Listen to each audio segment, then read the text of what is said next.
Hello, and thank you so much for joining us on Climate Check. I'm your host, Mary Mwikisa. Now, today on the program, we discuss how sustainable development can be realistically achieved by developing countries such as Zambia. This is in view of the devastating impacts of climate change on the main four pillars of sustainable development, that is human, social, economic, and environmental sustainability. And of course, we'll be discussing much more on the program. We take a break. Zambia is a vast land of opportunities. Ichalo cha Zambia chali kwa tenchende kalamba winga mobuta. Akiopano ke kibuke. Etubatu tunakuya kulutwe. Kuhula ni kukala zencha. Ujalo la miliango. Kumasula maloto. Kutwesha kuilayuma yamweke nine yasweja kukala. Our success story has been growing Zambia for over 52 years, and we haven't looked back since. We're not just a Zambian bank. Welcome to Zanaco. We are Zambia's bank. Zanaco. Zambia, our home.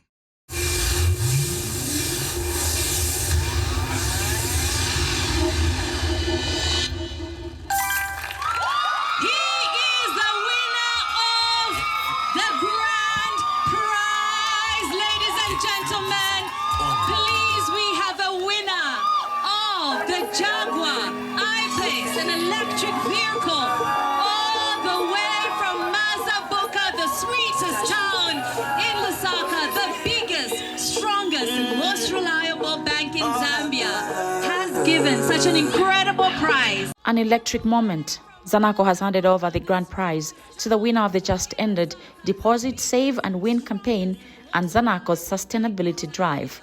A Jaguar I-Pace fully electric vehicle was presented to Mr. Lethias Munsaka of Mazaboka. The Zanaco MD Mkwandi Chibesakunda spoke at the event. Our guest of honor, PS. Our campaign has encouraged our customers to deposit and save. This aligns perfectly with the Zambian government's agenda to prioritize financial inclusion as a key focus point.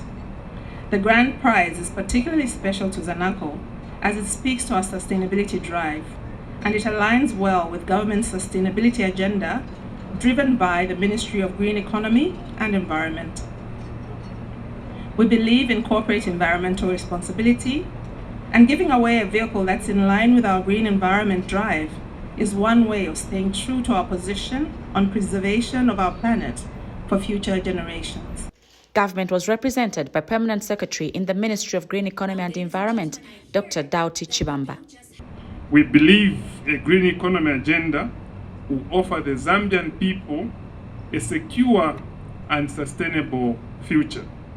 Therefore, I wish to commend Zanaco for its continued support in the green agenda. Just a few weeks ago, the bank launched the Zanaco Green Innovation Challenge, which is an 18-month program aimed at identifying, supporting, and scaling promising sustainability-focused solutions. I'm pleased to see that the bank has placed a strong emphasis on environmental sustainability. I also want to commend Zanaco for giving back to society through the deposit mobilization campaign, which ran from August 2022 and ended at the end of July 2023. We allowed the winner to cool off before catching up with him. No, it's a grad and I was happy. Okay. Yes, very much. Okay. Yes. And what was the reaction from your family? My family, despite I informed them late, only my wife knew. The children hasn't known, obvious. Okay. They will prove it today. When you go home with the car? When I go home with the car, if I'll go with it, or when I just tell them that this is what I've done. Okay. It's very important, very good to save money in your bank or in your because not only that you should win something at the end, but for the safety purposes. Because the money in the house, anything can happen. The house can burn fire, the money is gone. I really thank Danako for putting me on the list to have what I have. Because without them, I think I wouldn't have that car. And on my own, I think it's a long journey that I can reach there. So I really appreciate to the Danako people, the operation, and all the management. I say God bless them all. Zanako gave us background to the competition. One of the things that we realized was to support the agenda from the government. As you may be aware, I think the current government is supporting the clean environment. So we did partner in that sense in ensuring that we do support the environment. You will realize that emissions from the cars alone causes harm to our planet. And so to support that agenda, we went with a fully electric car to ensure that the carbon emissions do reduce. We are also involved in the following projects as a bank. We have the Zanako Green Innovation Challenge, which is aimed to supporting the businesses in the SMEs. This project is going for 18 months. Okay. We also have the BII facility of up to $50 million that is supporting projects within the green space. But last but not the least, we have the Green Climate Fund, which have been accredited to, and is supporting businesses supporting the green space of up to $50 million US.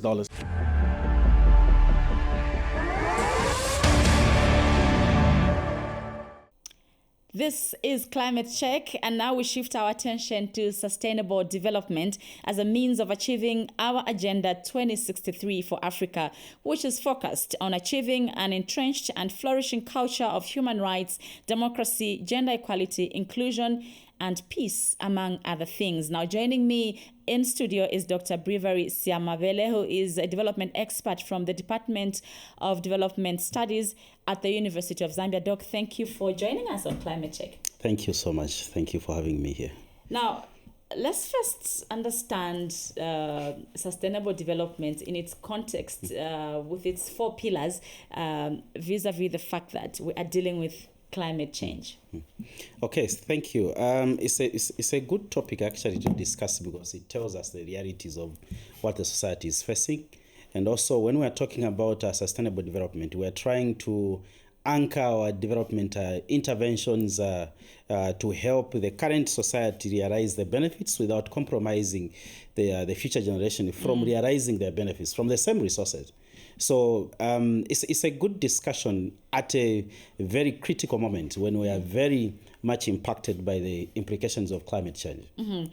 Now, we know that with the advent of climate change, there is a tendency or an observation that we tend to overuse the same resources, to overharvest the same resources.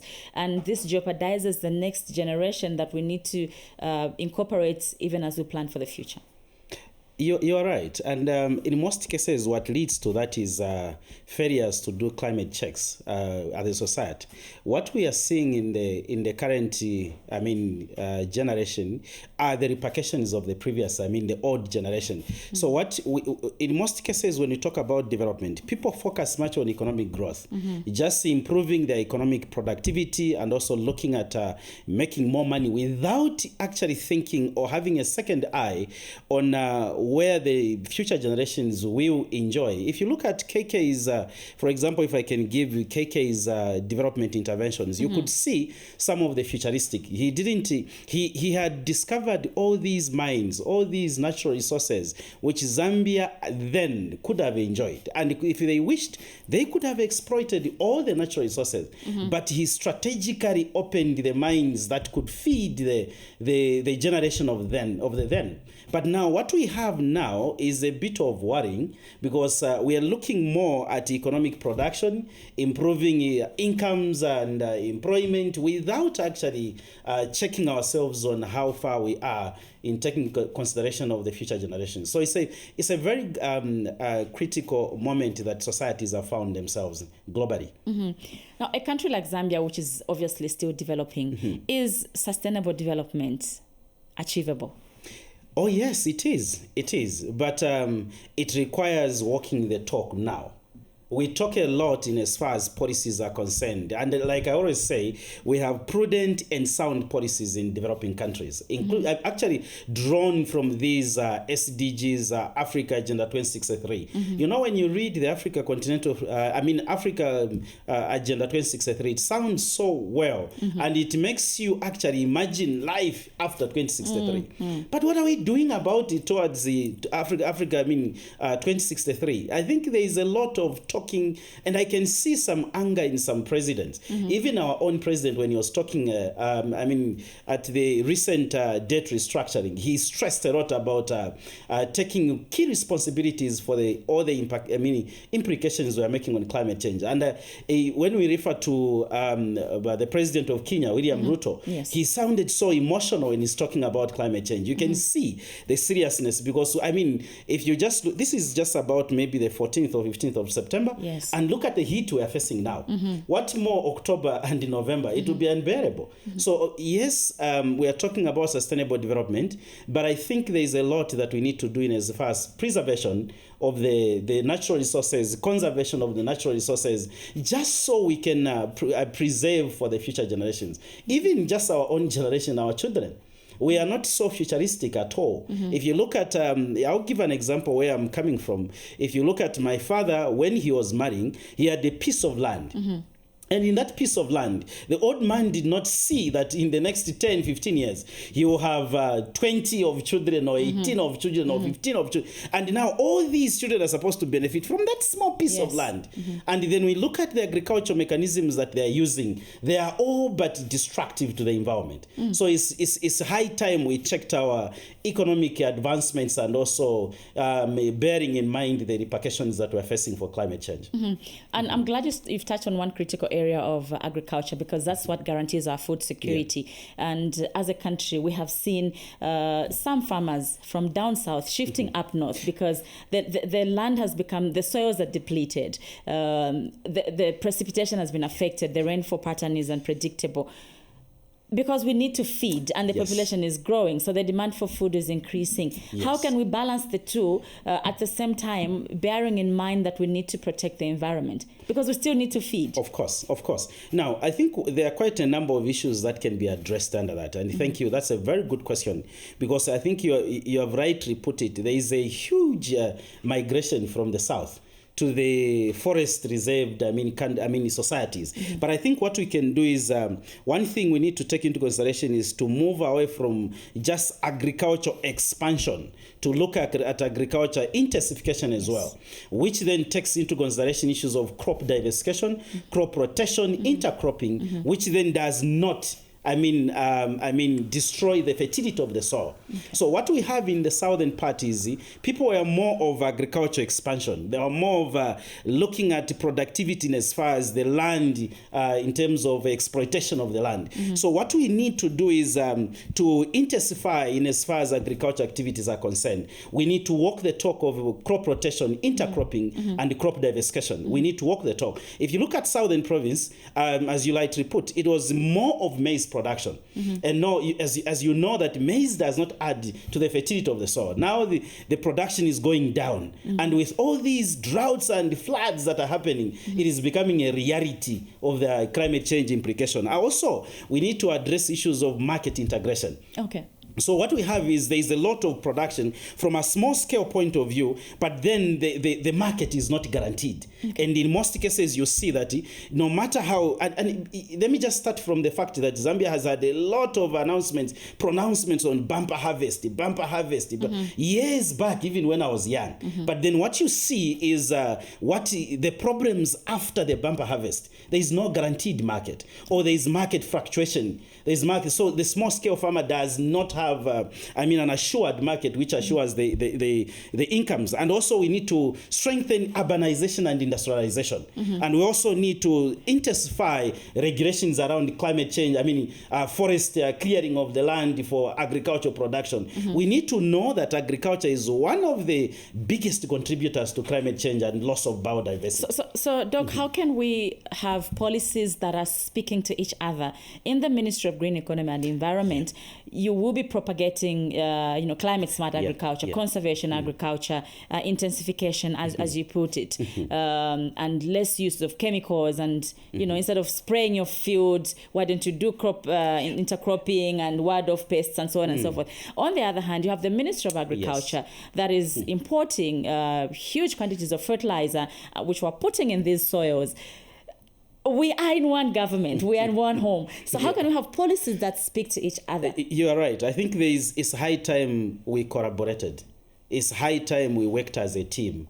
Let's not have institutions that are working in a disjoint manner, where this, and at some point, I think, let me pick it from, you speak of Minister of Green Economy, Minister of Agriculture, and all these Minister people, of Lands. Minister of Lands. And sometimes you have ZEMA, which works also independently at some point. Yeah. And all these institutions are working with but a single small-scale farmer. All of them are speaking different messages to this small-scale farmer who is not literate.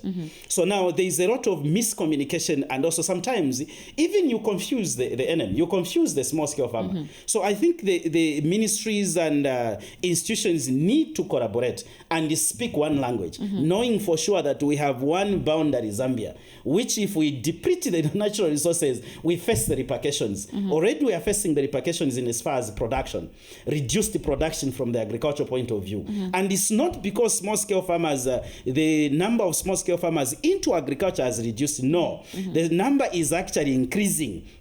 But it is about the approaches we're using to agriculture, which are far from adding fertile in the soil.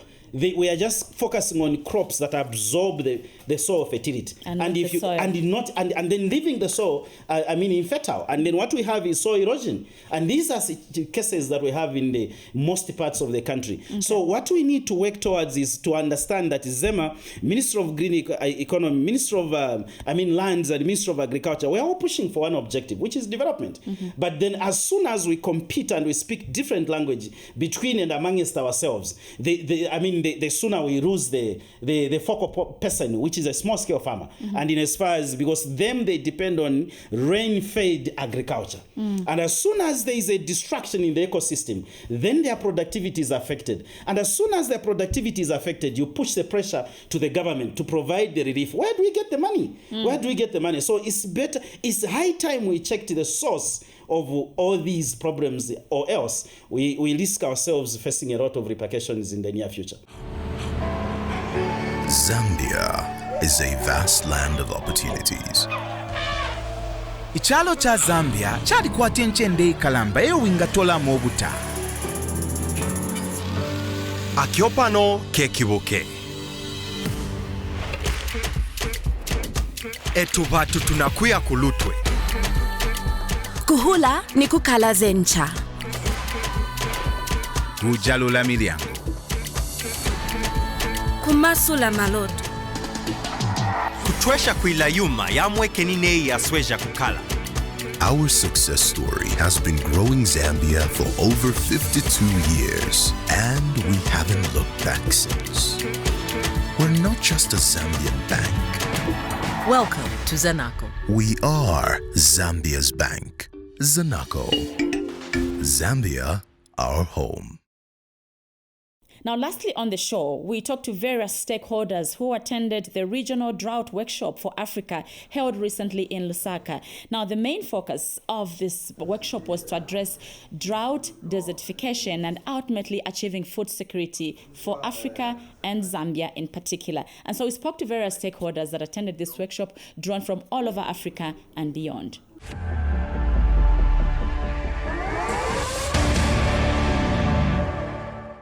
There are over 700,000 deaths that are accounted to drought, and there are estimated over 260 billion of US dollars of economic losses related to drought during the past 50 years. So that's an incredible amount, and of course we need to do something to avoid that for the future. Often the most vulnerable are the ones that are not on the table when things are planned.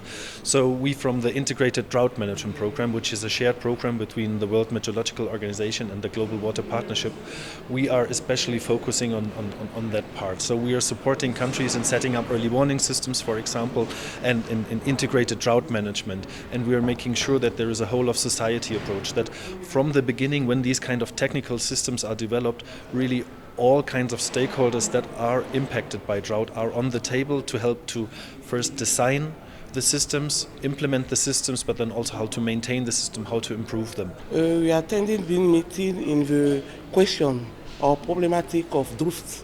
Today you know that drought is a very important problem around the world, with the decrease of rain and something like that. All of our country are impacted by this question, this problematic, and today we take the opportunity to be in Zambia to discuss of the integration of this question in our policies and program to try to resolve this problem and have an action for resilience for our communities. Well, actually, FAO as an organization, as a UN organization, promotes proactive actions to combat drought. That means preparedness. So drought does not become famine. So some earlier actions are needed, and this workshop actually is towards these actions. So basically countries, they prepare their drought plans, national drought plans, but also they have what is called national actions or national action plans, and this workshop helps the integration of their national drought plans into national action plans. In many countries, actions being taken on early warning and monitoring, but emphasis should be put more, especially if we talk about preparedness. So in order to be prepared, we need to monitor. We have these good plans, but I think there is an issue of coordination amongst institutions. We need to strengthen that because it's very important. There's also issue to collaborate, to strengthen collaboration among institutions, whether in financing, you bring efforts together, because you might find that there is a strategy sitting in a strategic document sitting in a particular ministry, and another ministry, they are speaking to the same activities. But when it comes to financing, both strategies on the activities, they are financed differently, meaning you are spending more money on achieving the same goal. For Africa, I think we should have a common dashboard. Regionally, then we'll have the national drought board for Africa. We need to share ideas. Yeah, if your ideas are good than mine, I will be there to accept your ideas and implement it. It's not about no, mine is the best, so I keep it only to my country. No, let's share. Let's start sharing the ideas. Let's start sharing, having a common platform here, and we share our data as well. We see what are the best practices we are using there. If they are suitable to mine, then we use it. This is the only way we need to come together to have full self-sufficiency in Africa. In the last 50 years, Africa lost 70 billion US dollars simply because of the direct and indirect impacts of drought. And this is a lot has to do also with preparedness. Of course, the impact of climate change, drought is becoming more intense and more frequent, and its expansion to in terms of the space and also the frequency of drought is becoming very, very intense. We need to adapt to drought. The second one is we need to have a common framework for action on drought. Countries should know exactly what is going to happen and how they are going to be prepared more for drought. The other issue that they are looking into is knowledge sharing and exchange. Of course, there are a lot of solutions available. Technology is there, but we need to upscale it, outscale it, make it available to those which are in need.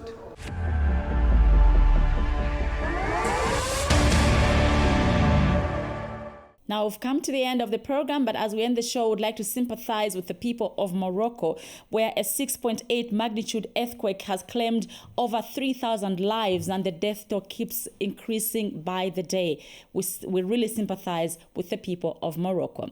This has been Climate Check for this week. Thank you so much for joining us. Goodbye.